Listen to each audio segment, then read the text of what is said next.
listen. But even if you were... because this is really freaking important. Because if it's just a troll, and everybody wants to be a troll now, because you can go viral. Yeah. Now we've lost the ability to tell, is this guy being racist or is he just dicking off? No. So now we're losing the ability to detect genuine racism where it occurs because we have to pay attention to stupid shit. Yeah, that's certainly true. And from the book, that's certainly true. And how horrible for that guy. I mean, what's horrible for the guy is that he has to, it's not even the symbol, or even if necessarily the guy was a racist, it's that he no longer can tell. And he has to go through this whole ordeal now. He's now the subject. This now goes viral over something ridiculous. Yeah, with his face in it. And so now he has to deal with, well, was it racist? Wasn't it racist? People talking, oh my gosh. People saying, oh, that was horrible, just like Pete was doing just now. And then other people saying, oh, downplay it, kind of like I was doing just now. And it's like everything just becomes morally ambiguous. And something that should be relatively clear and easy to pick out. Is this something racist happening or not? Sometimes it's a little ambiguous, but it's usually fairly easy. It used to be fairly easy to tell a lot of times. Now it's kind of, as you were mentioning, the dog whistles. Now it's like this universe of ambiguous dog whistles. You don't know if somebody's pulling a joke. You don't know if somebody's just being stupid. You don't know if it's genuinely racist. You don't know if it's like racist joke at the same time. It's impossible to tell. So when you destroy the ability to detect genuine racism, and you make it all ambiguous, you start attacking the wrong targets, you start going after the wrong things, you start just wasting resources. Yeah. If the guy was a troll and they start wasting resources trying to fix his racism, he's having a laugh. He's just laughing the whole way through it. And it made him famous, maybe infamous, but at the same time, the whole thing is a tragedy. The thing that bothers me about it on a broader level as well, at the level of society, is this hyper-racialization of society forces us to think in terms of race all the time. That's the exact opposite of what you're supposed to do. That's exactly right. And I catch myself doing it. I was driving to one of our interviews a couple of weeks back, and there was a black girl waiting to cross the road, and I literally found myself thinking, I better stop and let her pass because she's black. Correct. Now, there is no more racist thinking than that you have to treat people differently because of their skin color. Right. And we've imbibed it. Because of all this bullshit. Yeah, that's exactly right. They get everything backwards. And so the real threat there, Helen talks about this frequently, is that we're going to see as a pushback continues to mount, because it is already mounting.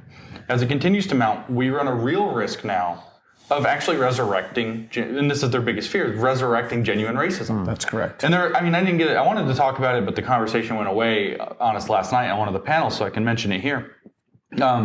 There's a great talk I watched a long time ago on YouTube by Dan Ariely, and he's talking about, frankly, it's a psychological mechanism, and he's talking about why does Catholic confession exist? What's it for? And so psychologically what they figured out is probably the root of that is that people sort of have on their moral calibration, they kind of have a kind of a fuck it line. You know, like I'm trying to be a good person, but it's hard. I'm trying to be a good person. You can think about this with people trying to stick to their diet. I'm eating clean, I'm eating good, I'm not eating crap. And then you have a couple days where you travel and you had too many beers and you're eating cake and wow, that ribeye looked good or whatever it happens to be, depending on what you're into. And you overeat and you eat badly and you try to get back on track. And eventually you cross the line and you just go bad enough and then you're off your diet completely. And this turns out to be with all moral behaviors. So you have a line where, oh, well, I'm not a good person anymore. So fuck it. I'll just not be a good person. And what Ariely was discussing was that the discovery was that confession gets you in front of a mechanism that resets you above the line. So then you're trying to be good again. Wow. Which is really interesting. Yeah. Well, here's the thing. You're a racist.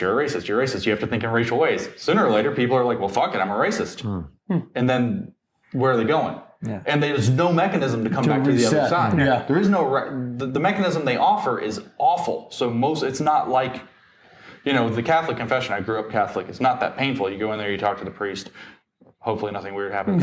And then, you know, you're like, forgive me. Someone else makes a pedophile joke on the show, for instance. Yeah. You're like, forgive me, Father, for I have sinned. It has been like 2 years since I was here. You're supposed to be every 2 weeks. Yeah. And it's like, I know I'm going to have to say a rosary for that. Shit. And so, you know, but you do the whole thing. It's not really that difficult of a process, and boom, you're back over the line. Yeah. With this, you have to sign up for a lifelong commitment to soul searching and political activism. Yeah. And if you step out of line so much as ever, we're going to remind you of what a terrible person you are forever. So you have no way to get back over the line. So now we're in this real risk where, you know, traditional gender norms are starting to become cool again on certain parts of that's horrifying. And then genuine racism, you're going to get people below that fuck it line. You're like, oh yeah, well, let's do the symbol everywhere, you know, whatever it is. Let's just go nuts.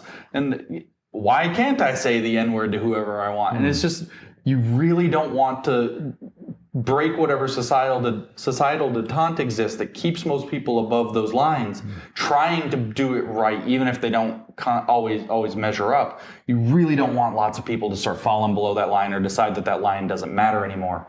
Fuck it, okay, I'm a racist. Let's go. You're talking about forgiveness, really. That's what you're talking about. Yeah, some mechanism for redemption redemption or forgiveness. And those things, I mean, if you can cancel somebody for tweets they made 20 years ago. Even when they were a teen. As a teenager. Like, they wrote some stupid thing when they were 16 years old, or now in like their 30s or whatever. I guess they couldn't have written a tweet that long ago. But, you know, you get this, they uncover some dire entry or something. Oh, he wrote this or that. If you can cancel somebody for that, you deny their ability to grow, their ability to change, their ability to try to get on the right track and stay above the bad line. And you offer them what forgiveness is in that? There's no, oh, well, you messed up because you were a teenager. We're all stupid when we're teenagers. We all did stupid stuff when we were teenagers, whatever it is. Even me saying we all did stupid stuff when we were teenagers, somebody will clip this out of context possibly and say, oh, this is a guy with something to hide. Well, if you're going to do that, please make it go viral for our show. Thank you very much. Yes. But I was going to say as well, James,